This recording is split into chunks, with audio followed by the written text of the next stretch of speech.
Hello, good morning, good afternoon, and good evening from wherever you are in the world. And I'm here on this live video to share about if your environment around you is really the environment that's helping you grow. And growing can mean a lot of things to different people, but it means that we evolve. It means that we change. It means that we shed identities that no longer serve us. And obviously in this group, we're talking about evolving into an alcohol-free lifestyle that makes us so much happier, healthier, way more productive, and way more aligned with our bigger dreams and values.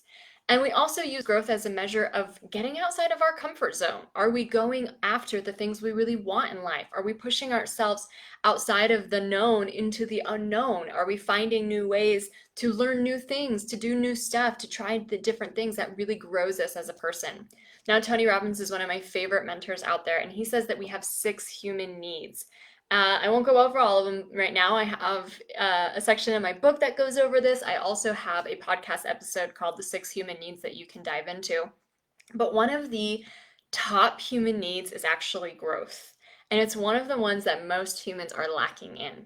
Growth is an idea that we are always making progress in our personal development and who we are as a person in our learning, in our experiences, and offering something back into the world, right? That we're also expressing our creativity, that we're not just growing and learning all these things, but that we're actually maybe translating it for other people and giving it back to someone else. And so a lot of times people can feel really unfulfilled because they're not growing, because they're stuck. And think about it. When we were little kids, when we were adolescents, we were growing all the time. There was always a new step to take. And especially when we were in school, there was always this new progression and this new thing to learn. And we get to college, we keep growing and growing and growing, and then we get somewhere into adulthood where we master our jobs, we feel pretty comfortable with what we do for a living, and we just hit this huge plateau where we're no longer learning anything new, we're no longer challenging ourselves outside our comfort zone. And obviously, sometimes we get stuck in a relationship with alcohol as well. And the thing is if you're here, you are questioning that. You are questioning your relationship with alcohol. You're making changes. You're taking a break. You're living an alcohol-free lifestyle. You're getting at the root of what you really want in this life. And, understanding that how you feel after you drink isn't part of that equation. And so as we embark on this growth-minded lifestyle, because that's truly what it is, it's not a sobriety thing. It's not you're in recovery. You're in a growth-minded lifestyle. You are slowly shedding the skin and the identity of who you were in the past and stepping into a newer, better version of yourself, right? You are getting reinvented as a new version of yourself. And as you do that, it can be really normal to be one of the only people in your social circle who's growing like that. And everyone else might still be stuck where they were, right? And especially if you're embarking on the alcohol-free lifestyle, or maybe you've already become alcohol-free and now you want to launch a business or write a book, you're making all this progress, but everyone else around you has the same ho-hum life. Now, who we surround ourselves is so important. In fact, there's so many different quotes around this idea. But Jim Rohn, for example, says that the 5 people that you spend the most time with are the 5 lifestyles that you will have as an average lifestyle. So if all of your friends make this certain amount of money, that's probably an amount of money you'll make. If all your friends exercise this amount of times a week, that's probably how much you do. Like those 5 people who surround you influence you the most to really curate the kind of life you actually have. There's another really good quote that says, in 5 to 10 years, you're going to be the exact same person, except for who you surround yourself with and the books you read. So there's this idea that if we don't surround ourselves with growth-minded people, we'll be exactly the same person that we've always been. And now this isn't a call to arms to say, ditch your friends, they're not good enough, they're not growing with you. Absolutely not. Because not every person can meet all of our needs. And to think that just one person can meet all of our needs is often where we get into trouble in our relationships. For example, if you are in a partnership, if you are in a romantic couple, oftentimes we think that that one person is supposed to meet all of our needs. And guess what? They're not. They're not even capable of doing that. Nobody is for another person. And so as you start growing in your identity and your lifestyle, I want you to recognize that not all of your friends will meet your new needs and that you do have new needs. You have new needs for being inspired. You have new needs for seeing other people who are like or game changers, who are leaders, who are making huge inroads in their lives too. You need to be not only inspired, but you need to have aspirations too. You need to see other people who make you want to compete with them and go ahead with them. You have new needs to go in depth and be vulnerable with people. And the thing is if your friend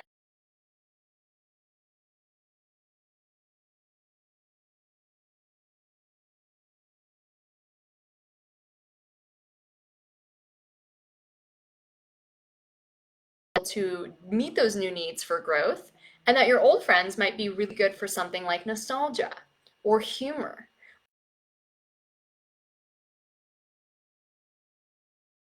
And it doesn't mean that you leave them behind, but it means that you were intentionally also looking for people who are meeting your new needs and are growth minded as well. And how can you do this? So, one of my favorite ways is to actually go on meetup.com and check out and see if there are any alcohol free meetups in your local area and start pushing yourself out of your comfort zone and meeting new alcohol free women to really celebrate this lifestyle with.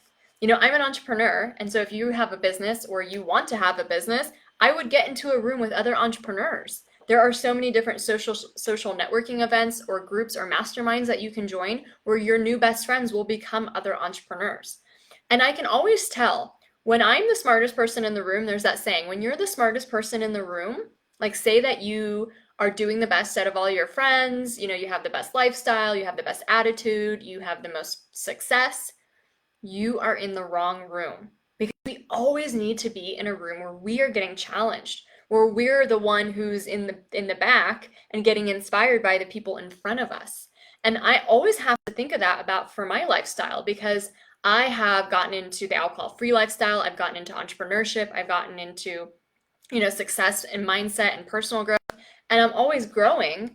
And, sometimes I get to a point where I'm like, hey, this group isn't really meeting all my needs anymore because I'm the most advanced in this group. I need a group where I'm the beginner. I need a group where I'm the one who's really behind and doesn't know what I'm doing. And I do that like intentionally. I intentionally join new masterminds or new groups or go to new conferences or networking events so that I can always put myself in that position where I am the smallest fish in a really big pond instead of being the big fish in a really small pond, if that makes sense. So, wherever you find yourself right now, whether you're embarking on the alcohol free lifestyle, go find alcohol free meetups in your local area and start making friends. You can even make friends in this group. There are so many women in this group. I'm sure that there are some that are bound to live near you. Invite one out for a coffee date. Like see if you can expand and be intentional about who you're inviting into your life by attracting new people via these opportunities. So go on Meetup, go check out who lives in your local area in this group. Get active on Instagram. There's a really great, also like Dry in Dallas, for example, is a little meetup that hangs out in Dallas. So there's all these different sober or alcohol-free events or groups that are actually in certain cities that you can look up. And if you're embarking on something bigger than that, if you're going into the next chapter of your life, say you are wanting to launch a business or you have a business, you need to get into a group of people who really inspire you to reach further and further and further in that area. Otherwise, you're going to be the only one in your current social circle who's doing this lifestyle, and it's going to feel lonely. And it's also going to feel like, why am I even doing all this growth? Why I can just settle like everyone else, right? I can just settle with good enough and be okay with that. And it's not okay. It's not good enough because your heart and your intuition and your soul is demanding so much more and knows that you are capable of so much more. And sometimes when we look for growth-oriented people, yes, it helps for the actual things you're looking for, like alcohol-free or entrepreneurs or something like that. But you could also gauge it based on people's general disposition. If there are people in your life who bring you down, who always are in a bad mood, who always complain about everything, they are so like far behind a growth-minded lifestyle. And yes, I know sometimes that's your closest family and your friends. You don't have to completely leave them behind, but you can get a little judicious about how much time you're spending with them and making sure you're always spending more time with the growth oriented people. So the complainers, the victim mindset people, the people who are just so always, nothing's good enough for them. They're just always Debbie Downers. You can really start to curate the time. And then there's the people in the middle, right? Who are happy when things are happy and they're kind of down when things are down. For those people, like obviously you can have certain boundaries or just limits with them too. But then there's the next level of people, the next level of people who always see the opportunity in things, who obviously are happy and growth minded when things are going well. But even when things aren't going well, they also see the solutions and the opportunities. They are the game changers of the world. They are the leaders. They are the inspirers. They are the role models. And making sure you have or you're surrounded by people like that, at least one person in your life, can change your life. Now, I have to tell you that being around different people has influenced me so much. People influence us so much more than we think, which is why it can be hard to embark on this alcohol-free lifestyle when everyone around you drinks. Now, let me tell you, I have been alcohol-free for between 4 and 5 years now, and I'm around so many alcohol-free people and women. I actually think it's abnormal to be around drinkers. Like I think it's abnormal to meet someone who drinks. I'm like, "Oh, you're still doing that? You're still giving yourself headaches? Okay." Right? Like I have changed my worldview so much because of the people I'm surrounded with. Either I'm with people who are alcohol free or I'm just surrounded with people who are so growth oriented that they drink so occasionally, it's just irrelevant in their lives. It's not the big thing in their lives, if that makes sense, right? So it's not like I'm never with people who drink alcohol or something like that, but it's just not a very big thing in their life at all. It's very occasional and minimal. And so that's this new life I've curated for myself. Whereas before, 5 years ago, 6 years ago, I was with drinkers all the time. That's all I saw. That's all I was with. And the way that I have been around different people has influenced me so much. For example, I used to feel guilty about getting massages. I felt so guilty about that. Even though I was saving so much money by not drinking, I felt guilty to actually take that money and use it on a massage. And I remember I actually even had a client who was like, you know what? I get a massage every single month. It's my time. It's my self-care. I need it. My family needs it. And she was so proud of it. And I was like, why can't I just feel like that? Why can't I own that space and call out what I deserve as well? And so she totally influenced me to start seeing massages in a different way. I have another client who actually moved to Europe. She quit her corporate job and moved to Europe. And she was a huge inspiration for me to do the same thing. I quit my job 2 years ago, but my husband just did it recently so that we could pack up and live in Europe for a season. I've been around people who inspire me to set my sights higher, to not just have, a coaching business that I run by myself, but to actually hire employees and have a team and build an empire out of this. The people I surround myself influence me so much that I am really careful to recognize who I am surrounding myself with, right? And it's not to say you have to eject people out of your life. I always like to do the add more philosophy, right? So even when I talk to people about eating healthier, or if you've read my book, when I talk about healthy eating, I don't talk about, okay, you can't eat this, you can't eat that, you shouldn't eat that. That doesn't work for me, okay? That just makes me feel deprived. I have a completely different strategy. I add more healthy in. I aim to get 9 fruits and vegetables a day, or 5 if I'm traveling. It's really hard when you're traveling. I aim to eat more whole grains. I aim to eat my daily greens. I aim to eat a smoothie that has all this spinach and kale in it. If I think of adding more into my life of like healthy foods, it's so much easier to get health or full on the healthy food and then just not want as much of the junk, right? Instead of constantly telling yourself, no, you shouldn't eat this donut. I let myself eat a donut if I want to because I already have all my healthy bases covered and I usually don't want to as often.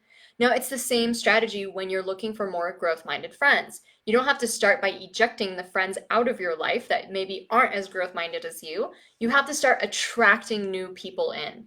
And you will never attract new people in if you don't get out of your comfort zone or your routine or the status quo and start finding and meeting those people. Go to a networking event, go to Toastmasters, find a meetup, join a mastermind, join a group coaching program, go to a conference. There are so many opportunities to meet these people, and they're around there waiting to become your new support circle. So I hope this was really helpful because remember, who we surround ourselves with the most is who influences our life the most. And we can be judicious in who we spend our time with. Now, I know with family and with our partner, it's going to be a little harder. We can't exactly just eject them out of our life, nor am I suggesting that for anyone. But the more that you surround yourself with growth minded people and start growing and growing and growing, the more you start bringing up even your family and your partner as well. So have faith that it's working. Have faith that you elevating and changing yourself and becoming a better version of yourself and always making growth your number one priority is going to start influencing the other people in your life because you are also the influencer here too. Thank you so much. And I'm super, super sad and yet excited to share this little news with you. So, I have been doing coaching now for 4 years. 4 years. Oh my gosh, it's crazy to even think about that. And I've been doing this live Q&A for almost 3 of those years. Every single Wednesday, every single 8 a.m. on Wednesdays. It's 5 p.m. here in Europe, but I've been coming on to do this live Q&A. And I do it as a way to answer questions from my community, but mostly to answer questions from my clients and from people in my programs. And Euphoric has evolved so much that we have so much more group support, so many more calls, so many more sessions, so many more coaches either that are involved in the company that the live Q&A is starting to, not meet the needs that it was originally set to meet. So we've decided to discontinue this live Q&A. I will still be coming out with a podcast every week, with blogs, with newsletters, with emails, with really incredible group programs. And stay tuned. If you're in a group program, obviously we'll give you all the info you need to know about, what goes where the focus is getting more centralized instead of here. Because sometimes it's just super confusing. Okay, we have calls here, and then we're doing this here and there. So we're just trying to centralize it all. And if not, I love doing these, but I think we're moving onwards and upwards, and there's going to be so much better that comes this way. So thank you so much for joining these live Q&As. It's been such a blessing to have them and to share them. But please stay tuned for upwards, onwards, and better, because that is where Euphoric is going. Have a lovely rest of your day.